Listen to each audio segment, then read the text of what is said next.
السلام علیکم ناظرین، آپ کا میزبان اسامہ رزاق آپ کی خدمت میں حاضر ہے اور آپ دیکھ رہے ہیں QC TV۔ ناظرین، بلوچستان میں جس عورت کا غیرت کے نام پہ قتل کر دیا گیا تھا، اس قتل کیس میں ایک اہم پیش رفت ہوئی ہے۔ وہ پیش رفت کیا ہے؟ اگر وہ پیش رفت میں آپ کو بتا دوں تو آپ کے رونگٹے کھڑے ہو جائیں گے اور آپ یہ سوچنے پر مجبور ہو جائیں گے کہ ایک ماں اپنی بیٹی کے ساتھ ایسے کیسے کر سکتی ہے۔ ناظرین، مقتولہ بانو بی بی کی والدہ جس نے ہاتھوں میں قرآن اٹھا کے ایک التجا شروع کر دی ہے، وہ التجا کون سی شروع کی ہے؟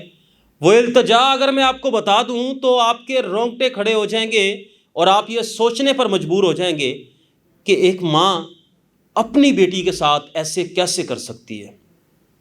ناظرین، مقتولہ بانو بی بی کی والدہ نے ہاتھوں میں قرآن اٹھا کے حکومت سے یہ التجا کی ہے کہ ہمارے علاقے کے سردار اور باقی ساتھیوں کو رہا کیا جائے۔ ناظرین، مقتولہ بانو بی بی کی والدہ نے ہاتھوں میں قرآن اٹھا کے یہ التجا کی ہے کہ میری بیٹی کا قتل بلوچی روایات کے عین مطابق ہوا ہے۔ ناظرین، مقتولہ بانو بی بی کی والدہ نے یہ التجا کی ہے کہ میری بیٹی کا قتل بالکل ٹھیک ہوا ہے، کیونکہ وہ 5 بچوں کی ماں تھی اور وہ کسی اور کے ساتھ بھاگ گئی تھی، تو جب وہ گھر آئی تو اس کے ساتھ یہی ہونا چاہیے تھا جو ہوا ہے۔ یہ کہنا ہے بانو بی بی کی والدہ کا، ہاتھوں میں قرآن اٹھا کے۔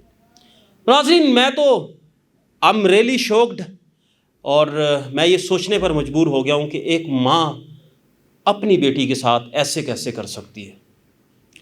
ٹھیک ہے، مان لیا اگر بلوچی روایات ہیں، ٹھیک ہے، لیکن یہاں پہ ایک سوال میں آپ سے بھی پوچھنا چاہتا ہوں اور باقی لوگوں سے بھی پوچھنا چاہتا ہوں کہ اگر یہ روایات، بلوچی روایات اگر یہ قائم رہیں گی تو کل کو آپ کے کسی جاننے والے یا میرے کسی جاننے والے کے یہاں ایسے ہی قتل ہو سکتا ہے۔ تو لہٰذا حکومت بلوچستان سے میری یہ گزارش ہے کہ یہ بلوچی روایات ختم کی جائیں، کیونکہ غیرت کے نام پہ قتل کا مطلب یہ ہے کہ آپ نے قانون کو ہاتھ میں لے لیا ہے۔ قانون ہے، اپنا کام کر رہا ہے، اپنا کام کرے گا، اپنا کام کرتا بھی ہے قانون۔ تو اگر آپ قانون کو ہاتھ میں لے کے اگر آپ یہ ٹائٹل دیں گے کہ جی یہ ہماری روایات ہے، یہ ہماری روایات کے عین مطابق ہوا ہے، تو یہ کہنا غلط نہیں ہوگا کل کو باری آپ کی بھی یہ ہو سکتی ہے یا آپ کے کسی جاننے والے کی بھی ہو سکتی ہے، تو پھر وہاں پہ یہ پھر ایک اور ٹیگ لگ جائے گا کہ جی یہ قتل بلوچی روایات کے عین مطابق ہوا ہے۔ لوگ کون ہوتے ہیں قانون کو ہاتھ میں لینے والے؟ میری سمجھ سے باہر ہے۔ قانون ہے، حکومت ہے، اپنا کام کرے گی۔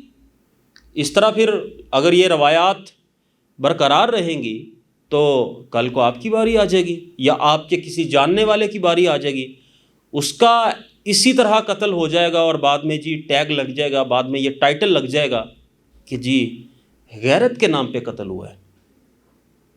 تو اگر یہ روایات برقرار رہیں گی تو یہ بات طے ہے، کل کو باری آپ کی بھی ہو سکتی ہے یا آپ کے کسی جاننے والے کی بھی ہو سکتی ہے۔ واپس آتا ہوں اسی بات پر، اگر مقتولہ بانو بی بی قصوروار تھی، ٹھیک ہے، تو اس میں بلوچی روایات کو لانے کا بالکل بھی کام نہیں بنتا تھا، کیونکہ بلوچی روایات کو یہاں پہ آپ نے اگر اپلائی کیا ہے، اگر بلوچی روایات کے مطابق آپ نے ایک قتل کر دیا ہے غیرت کے نام پہ، تو اوبویسلی آپ نے انسانیت کا قتل کیا ہے۔ تو میرے مطابق قانون ہاتھ میں لیا گیا ہے، اور اگر اسی طرح بلوچی روایات کو برقرار رکھا جائے گا تو کل کو میں بار بار کہہ چکا ہوں کہ کل کو آپ کی باری ہو سکتی ہے یا آپ کے کسی اور جاننے والے کی باری ہو سکتی ہے، اور پھر وہاں پہ بھی یہی ٹائٹل لگ جائے گا کہ جی قتل ہماری بلوچی روایات کے عین مطابق ہوا ہے۔ تو ناظرین، مجھے یہ بتائیے گا آپ کی اس معاملے کے بارے میں کیا رائے ہے؟ آپ کمنٹ سیکشن میں لازمی بتائیں۔ بہت شکریہ۔ اپنے میزبان اسامہ رزاق کو دیجیے اجازت، ملتے ہیں نیکسٹ ویڈیو میں۔